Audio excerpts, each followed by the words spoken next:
මීට වසර 10කට පෙර මම සාමාන්‍ය ගම්බද තරුණයක්. මගේ ලෝකය ඊටා කුඩා විය.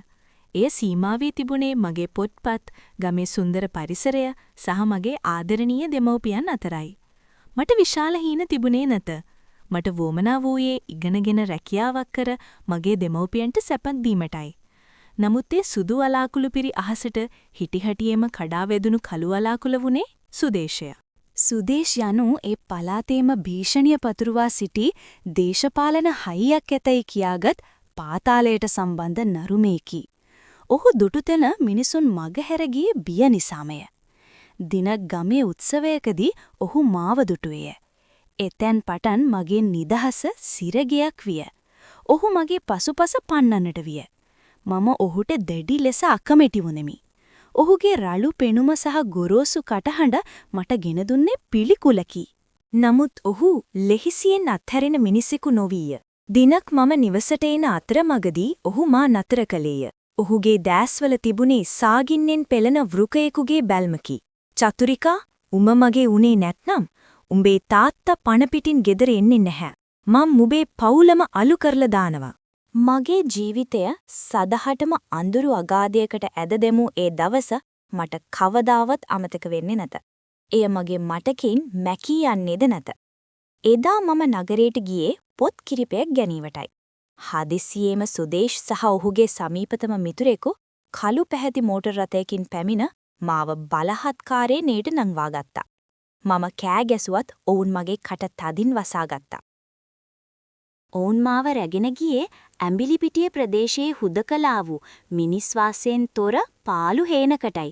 එහි තිබුණේ අබලන් වූ වහලට පොල්ලතු සෙවිලි කළ කුඩා පැල්පතක් පමණයි. අවට තිබුණේ මහ ඝන කැලෑවයි. රෑ බෝ වෙද්දි වනාන්තරයේ සතුන්ගේ ශබ්දය මගේ බිය දෙගුණ කළා.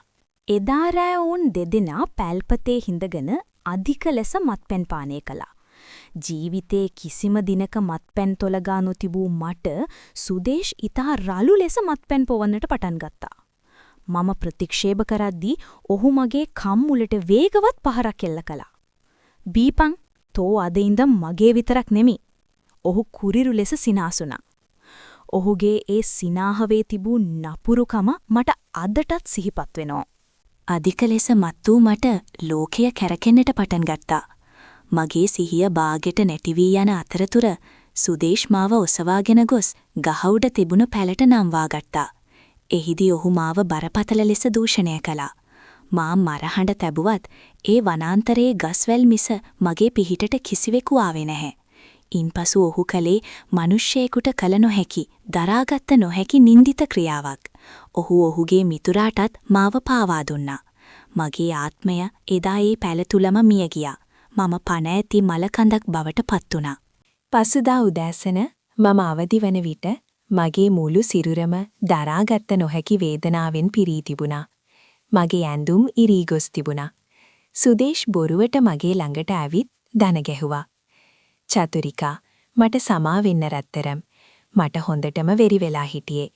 මගේ යාළුවා ඔයාට මෙහෙම කරයි කියලා මම හිතුවේ නැහැ." ඔහු රඟපෑවා. නමුත් ඔහු මාව තවත් නරුමේකට විකුණූ බව මම දැනගත්තේ පසුවයි. ඔහු මාව පාවිච්චි කළේ ඔහුගේ මිතුරාගෙන් ලබාගත් මුදල් හෝ උපකාරවලට හිලව් වෙන්නයි. ඉන්පසු සුදේශ් මාව ගමට ගෙන ගියේ නැත.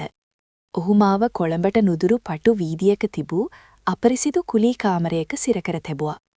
මට පිටතට යන්නට අවසර තිබුණේ නැත. සුදේශ් ගෙදර එන්නේ දවස් 2-3කට සැරයයි. ඔහු එන විට මත්පැන් රැගෙන ආවේය. මට පහර දුන්නේය. වඩාත්ම වේදනාකාරී දේ වූයේ ඔහු නැති හැම දවසකම ඔහුගේ අර මිතුරා එතනට එමයි. මම දැනගත්තා සුදේශ්ම තමයි ඔහුට කතා කරලා කියන්නේ. "මම අද නැහැ. චතුරිකා තනියම. එහෙ ඵලයන්" කියලා. මම අසරණ වුණා. මට ඔහුට අවනත වෙන්න උනේ සුදේශ් මාව මරා දමයි කියන බියටයි. මම හැමදාම රැට ඇඬුවා. මම දෙවියන්ට කිව්වේ මාව මරා දාන්න කියලා. කාලිය කෙමෙන් ගෙවි ගියා. දිනක් සුදේශ් හොඳටම බීලා හදිසියෙම ගෙදර ආවා. එදා ඔහුගේ හිතේ තිබුණේ අමුතුම කේන්තියක්. ඔහු මට පහර දෙන්න පටන් ගත්තා. "මන් නැති හැමදාම තෝ හොර මිනිස්සු ගෙන්නගෙන මේක තමයි කරන්නේ නේද? කියමින් ඔහු මට අමානුෂික ලෙස වද දුන්නා. මම විලාප තැබුවා. අනේ සුදේෂ්, ඔයාම නේද ඒ අයව එවන්නේ? ඔයාම නේද මාව විනාශ කළේ? කියා ඇසූට ඔහු මගේ බෙල්ල මිරිකුවා. මට හුස්ම ගන්න බැරි වුණා. ඒ වන විට මම ගැබ්ගෙන සිටියා. මම ඒ බව අමාරුවෙන් පැවසුවා. මම හිතුවා ඔහු මට අනුකම්පා කරයි කියලා. නමුත් ඔහු පැවසුවේ අතිශය නින්දිත වචනයි. "තෝ එක එකාගෙන් ළමයි හදාගත්තා නම් මේ අවජාතකයා එක්ක ඵලයන් මගේ ඇස් ඉදිරිපිටින්" කියා ඔහු මාව පාරට ඇද දමා පන්නා ගත්තා. මගේ අතේ සතයක්වත් තිබුණේ නැහැ. ඇඳ සිටි ඇඳුම පිටින්ම මම මගේ ගම බලා පිටත් වුණා. මම නැවත මගේ මහගෙදරට ගියා. මගේ පවුලේ මාව පිළිකුල් කරයි කියලා මම හිතුවා. නමුත් මගේ අම්මයි තාත්තයි මාව වැළාගෙන ඇඬුවා. ඔවුන් මාව පිළිකුල් කළේ නැහැ.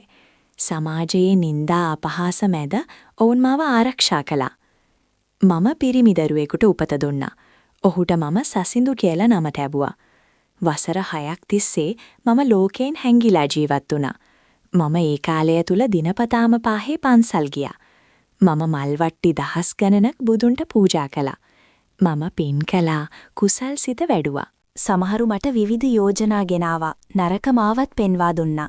"ඔයා ලස්සනයි. ඇයි මෙහෙම දුක් විඳින්නේ?" කියලා ඇහුවා.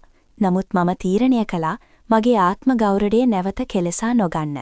මගේ දරුවා හොඳ මිනිසෙක් කරන්න මම වෙහෙසුණා. මම දහවල් කාලයේ මහන්සි වී වැඩ කළා. රැට බුදුන් වැඳලා මගේ පව් සෝදා පිරිසිදු වෙන්න කියලා ප්‍රාර්ථනා කළා. මගේ හිතේ තිබුණේ එකම අදිෂ්ඨානයයි.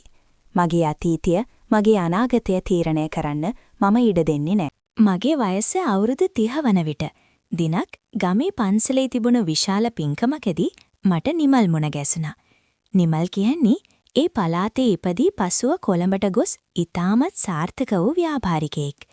ඔහුට වයස අවුරුදු 48ක් පමණ වුණත් ඔහු ඉතාමත් හැඩිදැඩි පෞරුෂයකින් හෙබි පුද්ගලයෙක්. ඔහු විවාහ වී සිටියේ නැත. ඔහු හෙව්වේ සැබෑ ගුණගරුක ගැහැණියකි. ඔහු මගේ කතාව ගමේ අයගෙන් අසා තිබුණා. දිනක් මම පන්සලේ මල් ආසනිය පිරිසුදු කරමින් සිටියේදී ඔහු මා ළඟට ඇවිත් කතා කළා. "චතුරිකා, අතීතය කියන්නේ ගලාගෙන ගිය වතුරක් වගේ. ඒක කඳුලක් පමණයි. මම කැමති ඔයාටයි ඔයාගේ පුතාටයි මගේ නම දෙන්න. මම කැමති ඔයාව මගේ බිරිඳ කරගන්න." ඔහු ඊතා සංයමයෙන් පැවසුවා. මට මගේ කන් අදහාගත නොහැකි වුණා. මම ඔහුට මගේ අතීතයේ හැම දෙයක්ම කිව්වා. මම කිව්වා මම කෙලෙසුණු ගැහණියක් කියලා.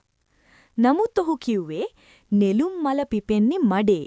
ඒත් ඒක බුදුන්ට පූජා කරනවා. මට වැදගත් ඔයාගේ අතීතය නෙවෙයි, අද ඔයා ඉන්නේ ගුණගරුක විදියයි කියලා. අපි මාස කිහිපයක් දුරකථනයෙන් කතා කරමින් එකිනෙක තේරුම් ගත්තා. ඔහු මගේ පුතාට මියගිය පියෙකු වෙනුවට සැබෑ පියෙකුගේ ආදරය දුන්නා. අපේ විවාහය කොළඹ ඉහළම තරුපන්තියේ හෝටලයක ඉතා අලංකාර ලෙස පැවැත්වුණා. එදා මම ඇඳ සිටි සුදු පැහැති මනාලියගේ ඇඳුම මගේ ජීවිතේ අලුත් ආරම්භය සනිටුහන් කළා. අද වන විට මම දරුවන් 3 දෙනෙකුගේ මවක්. නිමල් මට පණ වගේ ආදරේ. ඔහු මාව කිසිම දිනක පහත් කර සැලකුවේ නැත. අපු 2 දෙනාට දැන් එක් අයෙක් නැතිව අනෙකාට ජීවත් වෙන්න බැහැ. මම අද මේ පළාතේ ඉන්න ධනවත්ම සහ ගෞරවනීයම කාන්තාවයි. මම අද අසරණ කාන්තාවන්ට උදව් කරනවා. ඔවුන්ට නැගී සිටින්න ශක්තිය දෙනවා. අද වන විට සුදේෂ් ජීවතුන් අතර නැහැ. ඔහු මීට වසර කිහිපයකට පෙර නාදුනන තුවක්කුකරුවෙකුගේ වෙඩිපහරින් ඉතා බිහිසුණු ලෙස මිය ගොස් තිබුණා. ඔහුගේ මරණය ගැන ඇසූ දවසේ මම ඔහුට වෛර කළේ නැහැ. මම ඔහුට අනුකම්පා කළා. ඔහුගේ ඒ නපුරු මිතුරත් අද ආගී අතක් නැහැ. සමහර විට ඔහුත් පව්පලදී කොහේ හෝ පාරක විඳවනවා ඇති. මම හැමදාම හිතන්නේ එක දෙයයි. මගේ ජීවිතේට මොනතරම් දුක් කරදර ආවත් මම කවදාවත් වැරදි මාවතක ගියේ නැහැ. මම මගේ අම්මයි තාත්තයි කිව්ව විදිහට හිත පිරිසිදුව තබාගෙන පින් කළා. මම විශ්වාස කරනවා අද මම භුක්ති විඳින මේ රාජකීය සැප සම්පත් ඒ කුසල්සිත නිසාම මට ලැබුණු දේවල් කියලා. අතීතයේ දිනක අර අඳුරු පැලේ විඳවපු චතුරිකා අද නැත. අද සිටින්නේ අභිමානයෙන් නැගී සිටි මවක් සහ බිරිඳකි. අඳුරුම රාත්‍රියකට පසුවත් ලස්සන රන්වන් උදෑසනක් උදාවන බව මම අද මගේ ජීවිතයෙන්ම මුළු ලෝකයටම පසක් කර තිබෙනවා.